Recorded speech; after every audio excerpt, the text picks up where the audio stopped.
Welcome to today's Explainer. Have you ever stopped to think about just how counterintuitive the physical rules of our world can actually be? Well, today, we're unpacking one of the absolutely foundational concepts in physics, exploring the invisible forces that dictate exactly how objects interact with the fluids all around us. Right off the bat, how does a colossal steel ship ride the waves while a tiny metal coin drops straight to the bottom? Think about it for a second. You take a heavy, incredibly dense metal coin, toss it in a fountain, and boom, it sinks instantly. But a massive vessel made of literally thousands of tons of steel sits perfectly on the surface. Or, consider how submarines know exactly how to dive deep into the ocean and then gracefully rise right back up. It all feels kind of like magic, at least until you look at the underlying physics. Section 1. Discovering Archimedes' Principle. The key to this entire mystery was actually unlocked way back in ancient Greece, and it's captured in this beautifully precise rule: when an object is wholly or partially immersed in a fluid, it experiences an upward buoyant force equal to the weight of the fluid displaced by the object. It's just a brilliantly elegant sentence. Whether the object is completely dropped in or just bobbing on the surface, the fluid pushes back with a mathematically perfect amount of force. So, that upward push? We call that the buoyant force, or upthrust. If you've ever tried to shove a beach ball underwater at the pool, you've literally felt this firsthand. The water fights you, right? It pushes your hands back toward the surface.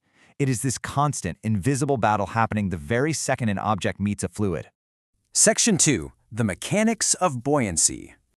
Okay, so this happens in two sequential steps. First up is displacement. Two things simply cannot occupy the exact same space at the exact same time. The object literally has to shove the fluid aside to make room for itself. Second, and this is the crucial part, that very same displaced water fights back, pushing up with a strength exactly equal to the weight of the water that was just shoved out of the way. It really all comes down to an epic battle of forces. If the buoyant force pushing up is greater than or even equal to the object's weight pulling down, the object wins.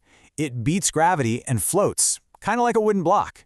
But if the object is incredibly dense, like that metal coin or a metal ball, and doesn't displace enough water to counteract its own mass, well, gravity wins and it sinks right to the bottom. Section 3. Everyday Applications in Action.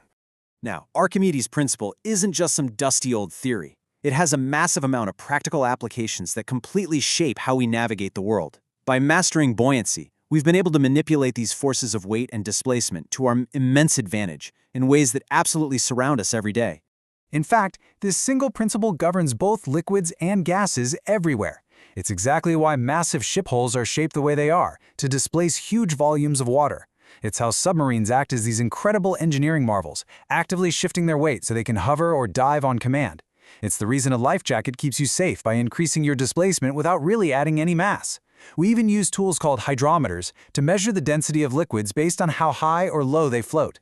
And hey, it even extends to the skies. Hot air balloons rise simply because the buoyant force of the surrounding air pushes them right up. Section 4. Core Takeaways. So if you take away anything today, remember this. The physics of sinking and floating always comes down to displacement. Any immersed object experiences an invisible upward buoyant force that is perfectly equal to the weight of the fluid it pushes aside.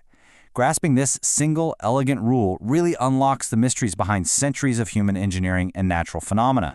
The next time you see a massive cargo ship leaving a port, or maybe an airship hovering high above, you'll know the exact 2,000-year-old math keeping them aloft. So I'll leave you with this.